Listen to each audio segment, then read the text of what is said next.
Pulleys. We are now going to discuss pulleys as part of our series on simple machines. What is a pulley? As you can see in the picture here, we have a wheel with a groove and a rope that goes around the groove.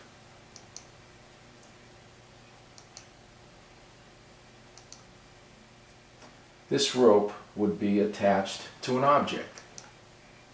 The other end of the rope has a force applied, and in this picture here, the force applied is applied by the person's hand. As you may recall, an applied force is either a push or a pull. Now, in pulleys, and I think you can figure this one out based on the name of the simple machine, a pulley, the force applied is a pulling force. Pulleys are wheels and axles with a groove around the outside. You need a rope, a chain, or a belt around the groove to make it do the work. Here you see a small wheel attached to a large wheel with a rope or belt in this case. Down here we see rope attached to a weight, and these are simple pulleys.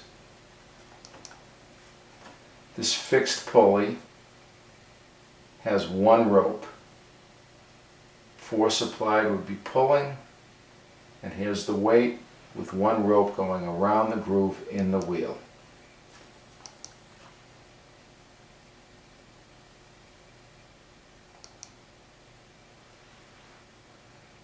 Now, a fixed pulley changes the direction of a force. However, it does not create a mechanical advantage.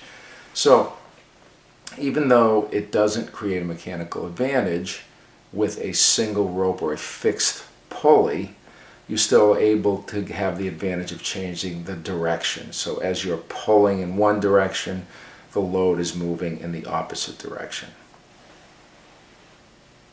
Movable pulleys. The mechanical advantage of a movable pulley is equal to the number of ropes that support the movable pulley. So with a fixed pulley, there's one rope. If you have two ropes, that increases the mechanical advantage by a factor of 2. Here is our movable pulley.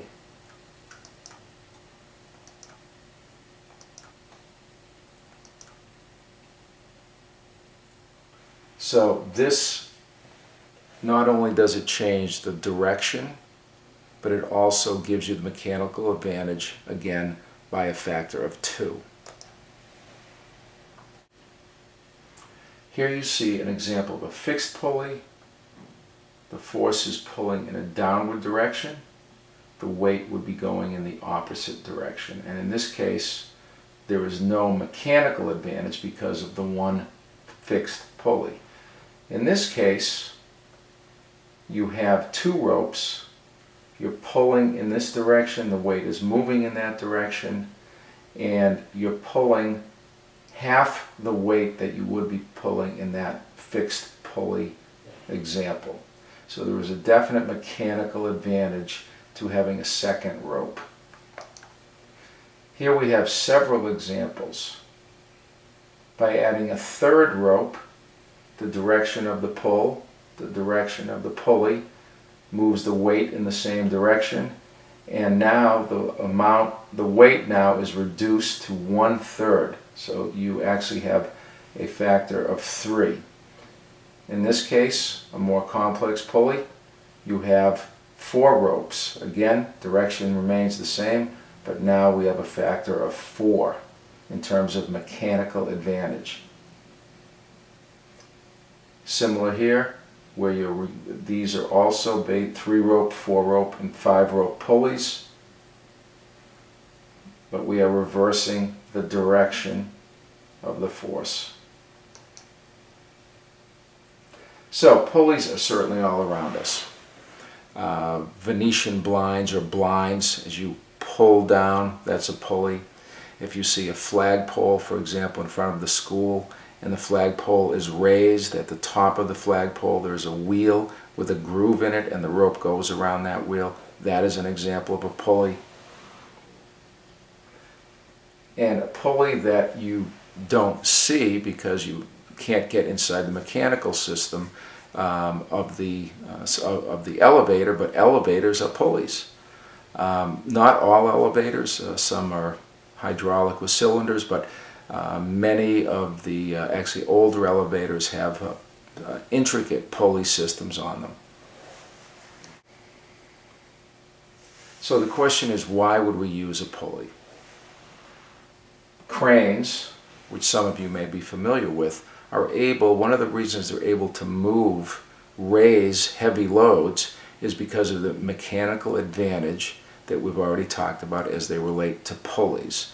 And in the case of a crane, certainly they are not fixed pulleys because, as we learned earlier, there is no mechanical advantage to a fixed pulley.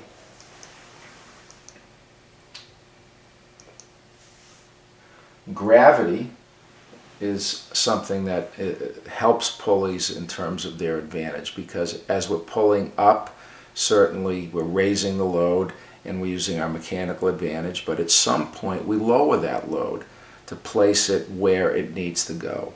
And that's where gravity really becomes the friend of the pulley, because gravity really then takes over and the pulley is just in a position where it's just helping lower it into the position that it needs to be.